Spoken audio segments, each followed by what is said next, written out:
శుక్లాం బ్రహ్మవిచారసారపరమామాద్యాం జగద్వ్యాపినీం వీణాపుస్తకధారిణీమభయదాం జాడ్యాన్ధకారాపకాం హస్తే స్ఫాటికమాలికాం విదదతీం పద్మాసనే సంస్థితాం వందే తాం పరమేశ్వరీం భగవతీం బుద్ధిప్రదాం శారదాం.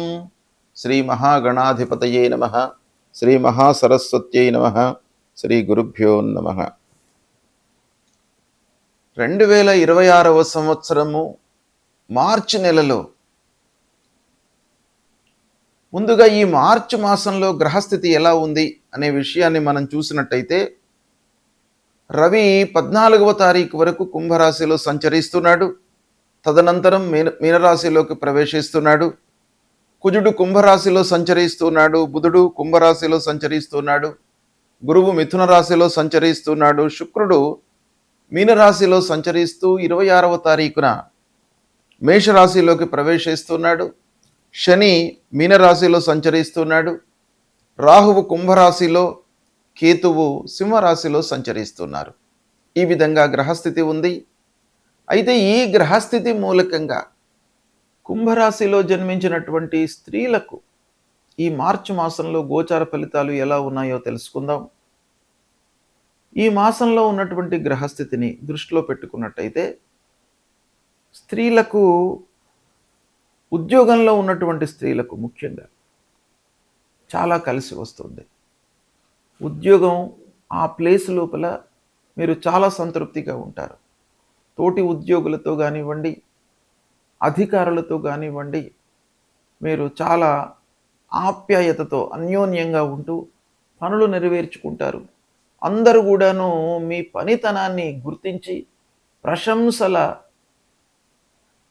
ప్రశంసలను మీరు పొందేటువంటి అవకాశం బాగా కనబడుతుంది. ఇక ఆర్థికంగా అభివృద్ధి పథంలోకి వెళతారు. కుటుంబం లోపల సుఖ సంతోషాలతో ఉంటారు. ముఖ్యంగా గృహిణులకు భర్త, పిల్లలు, కుటుంబ పెద్దల యొక్క సహాయ సహకారాలు అన్ని విధాలుగా లభిస్తాయి. సంతృప్తిగా ఉంటారు. పిల్లల విషయంలో మీకు మంచి జరుగుతుంది. వాళ్ళ యొక్క చదువు, ఉద్యోగము, సెటిల్మెంటు ఇలాంటి విషయాలలో బాగా అభివృద్ధి కనబడుతుంది. తద్వారా మీరు సంతృప్తిగా ఉంటారు. ఇక వ్యాపారం చేస్తున్నటువంటి స్త్రీలు ఈ మాసంలో చాలా లాభాలను గడించేటువంటి అవకాశం కూడాను ఉంది. కొత్త పరిచయస్తులు, కొత్త ఒప్పందాలు చేసుకుంటారు. మానసికంగా ప్రశాంతతతో ఉంటారు.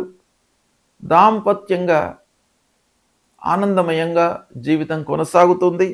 స్నేహితుల సహాయ సహకారాలు లభిస్తాయి. ఆరోగ్యంగా ఉంటారు. విలువైనటువంటి వస్తువులను కొనుగోలు చేసేటువంటి అవకాశం కూడాను కనబడుతుంది. ముఖ్యంగా సాహిత్యము, సంగీతము, కళలు ఇలాంటి రంగాలలో ఉన్నటువంటి స్త్రీలకు మంచి గుర్తింపు లభిస్తుంది సమాజం లోపల. కుటుంబంలో ఐక్యత ఉంటుంది.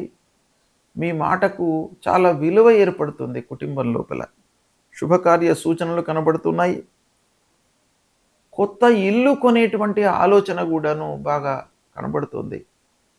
మీరు దానికి ప్రాధాన్యత ఇస్తారు. ఇక ఆధ్యాత్మిక కార్యక్రమాలు, భక్తికి సంబంధించినటువంటి కార్యక్రమాలు, స్తోత్రాలు, పారాయణాలు ఇలాంటివి మీరు ఈ మాసంలో చేసేటువంటి అవకాశాలు ఉన్నాయి. సేవా కార్యక్రమాలకు కూడాను వెళతారు. గౌరవ మర్యాదలు లభిస్తాయి. ఓవరాల్గా అందరి సహకారం లభిస్తుంది. సామాజికంగా గుర్తింపు లభిస్తుంది. అయితే ఈ కుంభరాశిలో జన్మించినటువంటి స్త్రీలకు ఈ మార్చి మాసం లోపల మధ్యన అంటే 2-3 వారాలు బాగా అనుకూలంగా ఉన్నాయి. ఆత్మవిశ్వాసం పెరుగుతుంది. ఓవరాల్గా చూసినట్టయితే మీకు శుభ ఫలితాలు కలిగేటువంటి అవకాశాలు ఉన్నాయి.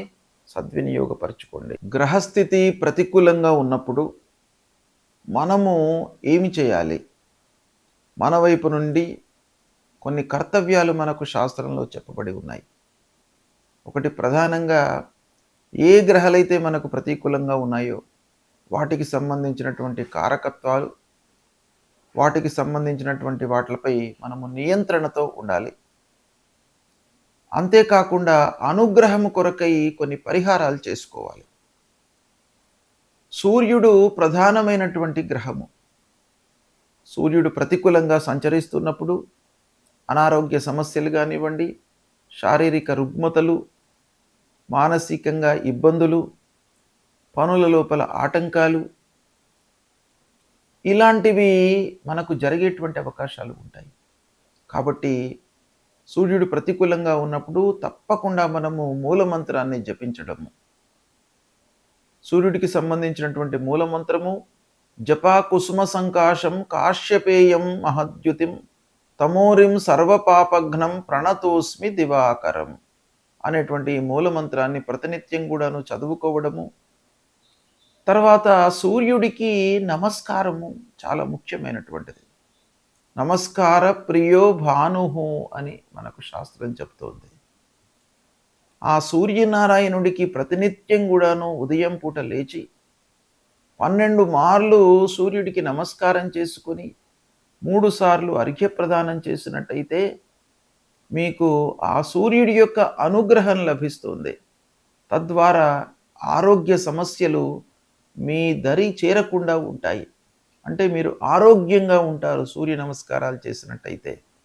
కనుక ప్రతి వాళ్ళు కూడాను సూర్యుడు ప్రతికూలంగా ఉన్నప్పుడు, సూర్యుడు 3, 6, 10, 11 ఈ స్థానాలలో సంచరిస్తున్నప్పుడు శుభ ఫలితాలను ఇస్తాడు. ఇవి కాకుండా మిగతా స్థానాలలో సంచరిస్తున్నప్పుడు మీరు పరిహారం చేసుకోండి. ప్రతినిత్యం కూడాను సూర్యుడికి నమస్కారాలు చేసినట్టయితే మీకు చాలా మంచి ఫలితం వస్తుంది. కనుక దీన్ని దృష్టిలో పెట్టుకోండి. ఇక రెండవది, మనకు ప్రతికూలమైనటువంటి ఫలితాలను ప్రభావితం చేసేటువంటి గ్రహము అంగారకుడు, అంటే కుజగ్రహము. ఈ కుజుడు 3, 6, 11 స్థానాలలో సంచరిస్తున్నప్పుడు మంచి ఫలితాలను ఇస్తాడు. ఉచ్చ స్థానంలో సంచరిస్తున్నప్పుడు మంచి ఫలితాలను ఇస్తాడు. మిత్రక్షేత్రాలలో సంచరిస్తున్నప్పుడు మంచి ఫలితాలను ఇస్తాడు. కాబట్టి అవి కాకుండా ప్రతికూలమైనటువంటి స్థానాలలో ఉన్నప్పుడు మీరు అంగారకుడి ప్రీత్యర్థమై అంగారకుడి మూలమంత్రాన్ని ప్రతినిత్యం కూడాను చదువుకోండి. ఏంటి అది? ధరణీ గర్భ సంభూతం విద్యుత్కాంచన సన్నిభం కుమారం శక్తిహస్తంచ మంగళం ప్రణమామ్యహం అనేటువంటి ఈ మూలమంత్రాన్ని ప్రతినిత్యం కూడాను చదువుకోండి. సుబ్రహ్మణ్య స్వామిని కొలవండి. సుబ్రహ్మణ్య స్వామి దేవాలయానికి వెళ్ళండి.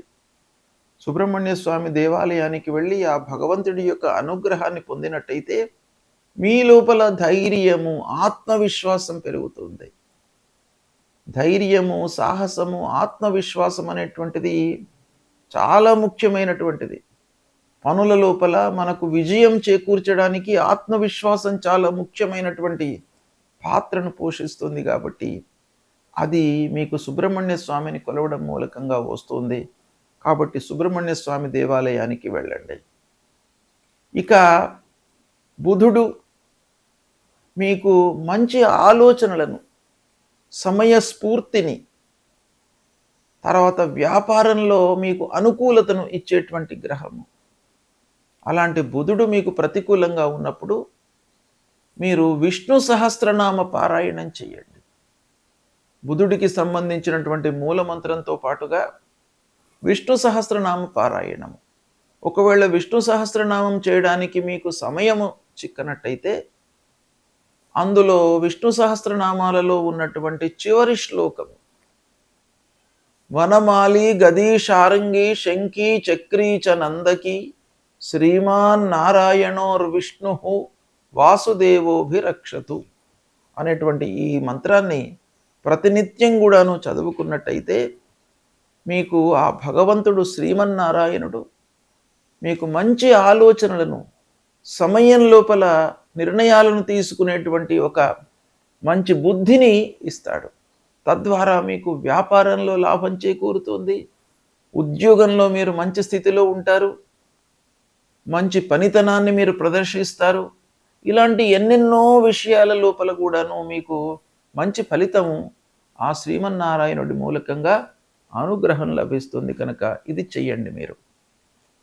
తర్వాత గురువు ప్రతికూలంగా ఉన్నప్పుడు గురు మూలమంత్రాన్ని చదువుకోవడము, గురువులను సందర్శించుకోవడము, సద్గురువుల యొక్క ప్రవచనాలను వినడము, దక్షిణామూర్తి స్తోత్ర పారాయణం చేయడము, తర్వాత మూలమంత్రము గురువుకు సంబంధించినటువంటి మూలమంత్రము ఉంటుంది.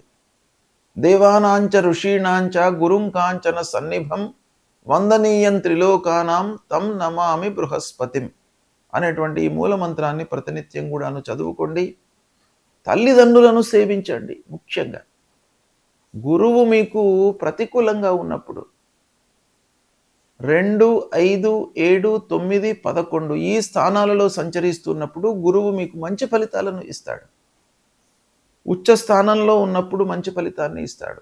మిత్రక్షేత్రంలో సంచరిస్తున్నప్పుడు మంచి ఫలితాలను ఇస్తాడు. శుభ దృష్టితో ఉన్నప్పుడు మంచి ఫలితాలను ఇస్తాడు. కనుక ఇది కాకుండా మిగతా స్థానాలలో సంచరిస్తున్నప్పుడు తప్పకుండా మీరు ఈ గురువుకు సంబంధించినటువంటి పరిహారాలు చేసుకోవాలి. ఏ స్థానంలో ఉన్నప్పటికీ తల్లిదండ్రుల యొక్క ఆశీర్వచనము, అనుగ్రహము మీకు చాలా అవసరము. కనుక ప్రతినిత్యం కూడాను తల్లిదండ్రులను మీరు సేవించండి. వాళ్ళ యొక్క ఆరోగ్య సమస్యలు, వాళ్ళ యొక్క బాగోగులను మీరు తెలుసుకోండి. వాళ్ళ మూలకంగా మీకు చాలా మంచి జరుగుతుంది. కాబట్టి తల్లిదండ్రులను ప్రేమించండి. ఇక శనీశ్వరుడు, శని మూలకంగా మీకు కొన్ని పనుల లోపల ఆలస్యము, ఆర్థిక సమస్యలు జరుగుతాయి. కాబట్టి శని ప్రీత్యర్థమై హనుమాన్ చాలీసా చదువుకోండి. శనిగ్రహాన్ని నవగ్రహాల లోపల పశ్చిమ దిశ లోపల శనీశ్వరుడు ఉంటాడు. ఆ శనీశ్వరుడికి సంబంధించినటువంటి మూలమంత్రం చదువుకోండి. అదేవిధంగా రాహుకేతువులకు సంబంధించినటువంటి మూలమంత్రాలు, అమ్మవారిని దర్శించుకోవడము, విఘ్నేశ్వరుణ్ణి పూజించడము ఇలాంటివి చేసినట్టయితే మీకు గ్రహస్థితి మూలకంగా కలిగే దుష్ప్రభావము, దుష్ఫలితాలు దూరమయ్యి ఆ భగవంతుడి యొక్క అనుగ్రహం లభిస్తుంది. శుభం.